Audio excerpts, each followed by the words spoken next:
तारीख़ इस्लाम के औराक में कुछ शख्सियात ऐसी भी आई हैं जिनका वजूद न सिर्फ एक नस्ल की तरबियत का सबब बना बल्कि उनके खून में नबुव्वत और बादशाहत दोनों का वक़ार यकसा हो गया। इन्हीं बुलंद मर्तबा हस्तियों में से एक हजरत इमाम हुसैन अलैहिस्सलाम की जौजा मुतहर्रा और हजरत इमाम जैनुल आबिदीन अलैहिस्सलाम की वालिदा बीबी शहर बानो भी हैं। मुख्तलिफ तारीखी रिवायतों में उनका तज़किरा मुख्तलिफ नामों से मिलता है। कोई उन्हें शाह जनान कहता है तो किसी ने ज़हन बानो या सलामा कहा। ताहम अहले मदीना में वो शहर बानो के नाम से मशहूर हुई। रिवायत है कि जब ईरान के आखिरी बादशाह यज़्दगर्द सोम की बेटी कैदी के तौर पर मदीना लाई गई तो अहले मदीना ने जब उनका चेहरा देखा तो हैरत से देखते रह गए। उनके हुस्न और जमाल की ऐसी ताबानी थी कि मस्जिद नबवी की फजा जैसे जगमगा उठी। खलीफाए वक्त ने जब उनका चेहरा देखा तो तज्जुब का इजहार किया और कहा, यह चेहरा किसी अजीम खानदान की निशानी मालूम होता है। इस मौके पर हजरत अली अलैहिस्सलाम ने निहायत दानाई से फरमाया, जिस जबान और हाल को तुम नहीं समझ सकते उस पर फैसला कैसे कर सकते हो। इसी दौरान मशवरा दिया गया कि इस मुअज्जज खातून को इख्तियार दिया जाए कि वो जिस मुसलमान को चाहें उससे निकाह कर लें और उनका हक महर बैतुल माल से अदा किया जाए। सबकी निगाहों के सामने जब उन्हें इख्तियार दिया गया तो वो आहिस्ता से आगे बढ़ी और अपना हाथ हजरत इमाम हुसैन अलैहिस्सलाम के कांधे पर रख दिया। हजरत अली अलैहिस्सलाम ने फारसी जबान में उनसे पूछा, तुम्हारा नाम क्या है? उन्होंने अर्ज किया, शाहजनान। हजरत अली अलैहिस्सलाम ने फरमाया, तुम्हारा असल नाम तो शहर बानो है। उन्होंने कहा, जी दुरुस्त फरमाया। फिर हजरत अली अलैहिस्सलाम ने इमाम हुसैन अलैहिस्सलाम की तरफ मुतवज्जे होकर फरमाया, इस खातून का खास ख्याल रखना क्योंकि इसके बतन से एक ऐसा फर्जंद पैदा होगा जो तुम्हारे बाद जमीन पर अल्लाह के सबसे नेक बंदों में से होगा। हजरत इमाम जैनुल आबिदीन अलैहिस्सलाम से रिवायत है कि जब इस्लामी लश्कर शहर बानो तक पहुंचने वाला था उस वक्त बीबी शहर बानो ने एक अजीब ख्वाब देखा। वो बयान फरमाती हैं, मैंने ख्वाब में देखा कि जनाब रसूल खुदा हमारे घर तशरीफ लाए और उनके हमराह हजरत इमाम हुसैन अलैहिस्सलाम भी थे। रसूल खुदा ने मेरे वालिद से मेरा रिश्ता इमाम हुसैन अलैहिस्सलाम के लिए तलब किया। फिर मैंने देखा कि जनाब फातिमा जहरा सलामुल्लाह अलैहा मेरे पास आईं। उन्होंने निहायत शफकत से मुझे दीन इस्लाम की दावत दी और मैंने उनके हाथ पर इस्लाम कबूल कर लिया। बीबी शहर बानो कहती हैं, जब मैं बीदार हुई तो ऐसा महसूस हुआ कि रसूल खुदा और अहले बैत अतहार की मोहब्बत मेरे दिल में उतर चुकी है। मेरा दिल उनके नूर से भर गया था और मेरी तमाम सोचें उसी नूरानी खानदान के गर्द गर्दिश करने लगी। वो फरमाती हैं, दूसरी रात मैंने एक और ख्वाब देखा जिसमें जनाब फातिमा जहरा सलामुल्लाह अलैहा दोबारा तशरीफ लाई।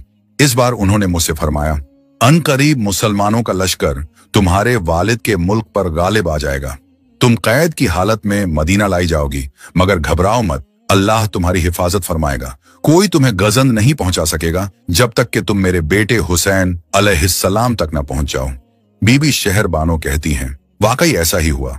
अल्लाह ताला ने मेरी हिफाजत फरमाई।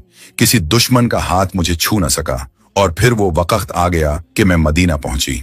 जब मैंने इमाम हुसैन अलैहिस्सलाम को देखा तो फौरन पहचान गई कि यही वो अजीम हस्ती हैं जो मेरे ख्वाब में रसूल खुदा के साथ आए थे और यही वो लम्हा था जब मैंने अपनी रजा और रगबत से उनके दामने अखद को थाम लिया।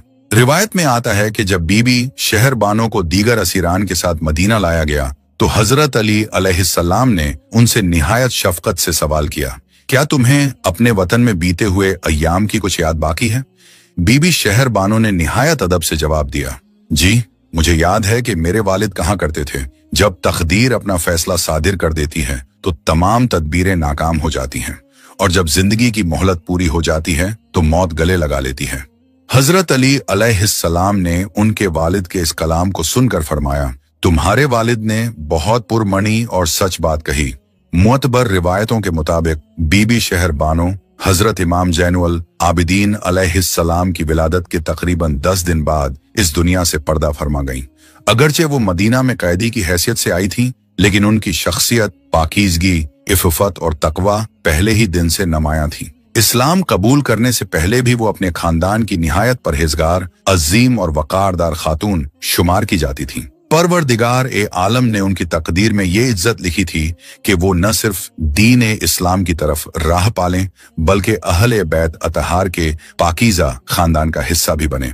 हजरत अली अलैहिस्सलाम उनके बारे में फरमाया करते थे, वो हजरत मरियम ऐस की तरह पाक दामन थी। इसी वजह से मैं उन्हें मरियम या फातिमा के लक़ब से मुखातिब किया करता था। उनकी नस्ल से हजरत इमाम जैनुल आबिदीन अलैहिस्सलाम जैसे इमाम का ज़हूर हुआ, जिन्होंने करबला के बाद दीन मोहम्मदी की बका के लिए एक नई रूह फूंकी। बीबी शहर बानो की विरासत एक जिंदा पैगाम। बीबी शहर बानो की हयात तैयबा हमें ये दर्स देती है कि इज्जत, वकार, हया और कुर्बे इलाही सिर्फ हसब और नसब से नहीं बल्कि अल्लाह की तौफीका, अंदरूनी सच्चाई और ईमान की रोशनी से हासिल होते हैं।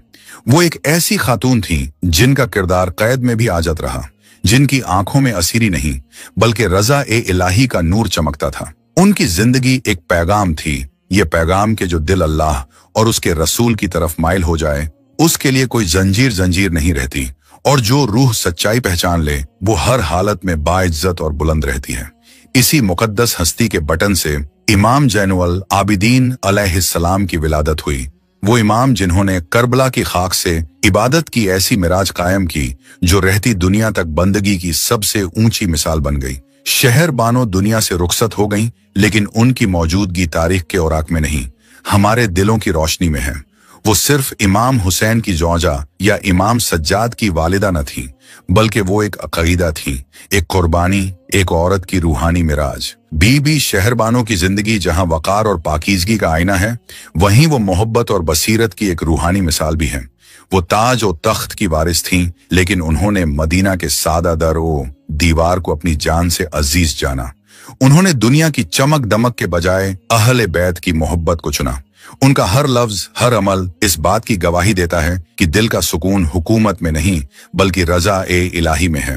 उनकी मसरूफ जिंदगी में भी अल्लाह की याद, तस्बीह और तहलील और बंदगी का नूर नमाया था। वो न सिर्फ इमाम हुसैन की हमसफर थीं, बल्कि उनके मकसद की हमराज भी थीं। उनकी रूह से पैदा होने वाले इमाम जैन उल आबिदीन ने करबला की तपिश में भी इबादत की ठंडक कायम रखी। बीबी शहर बानो का पैगाम आज की औरत के लिए भी रोशनी का चरागा है कि इज्जत और शराफत वकार से मिलती है और असल खूबसूरती दिल की रोशनियों में होती है। उन्होंने हमें सिखाया कि तवाजुन, तहजीब और तकवा औरत की सबसे बड़ी ताकत है। बीबी शहर बानो ने इस्लाम की तारीख में अपनी हया, ईमान और शुजात से वो मकाम पाया जो सदियां गुजरने के बाद भी मिटाया न जा सका। आज हर मोहब्बत करने वाला दिल उन्हें सिर्फ याद ही नहीं करता बल्कि अपने किरदार में उनके नक्श एक कदम तलाश करता है। बीबी शहर बानो की जात सिर्फ एक तारीखी शख्सियत नहीं बल्कि कुर्बानी, फहम और फरासत और रूहानी बुलंदी की अलामत है। उनकी जिंदगी इस सच्चाई की गवाही देती है कि दुनियावी शान और शौकत अगर अल्लाह की रजा के सामने आ जाए तो वही गुलामी सरबुलंदी का जरिया बन जाती है। उन्होंने अपने खानदानी पसे मंजर पर कभी गुरूर नहीं किया बल्कि आजी, सब्र और शूर के साथ अहले बैत की खिदमत को अपनी सादत जाना। जब करबला का अंदोहनाक वक्त करीब आया, अगरचे वो इस दुनिया में मौजूद न थी, मगर उनके खून से पैदा होने वाला फर्जंद इमाम जैनुल आबिदीन करबला की खाक पर सब्र, शुक्र और इबादत की वो रोशनी बने जो कयामत तक चमकती रहेगी। उनकी तरबियत और खानदानी विरासत का असर इस कदर मजबूत था कि इमाम का हर कदम तकवा और सब्र का पायकर नजर आया। बीबी शहर बानो की याद हमें ये दर्स देती है कि औरत की असल ताकत उसकी रूहानी बुलंदी और ईमान की पुख्तगी में है। उन्होंने न सिर्फ इस्लाम को अपनाया बल्कि इसके लिए अपनी पूरी जिंदगी को वक्फ कर दिया। उनके तर्ज अमल से ये भी मालूम होता है कि औरत अगर चाहे तो नस्लों की तकदीर बदल सकती है, कौमों को राह दिखा सकती है और कुर्बानी की नई तारीख रकम कर सकती है।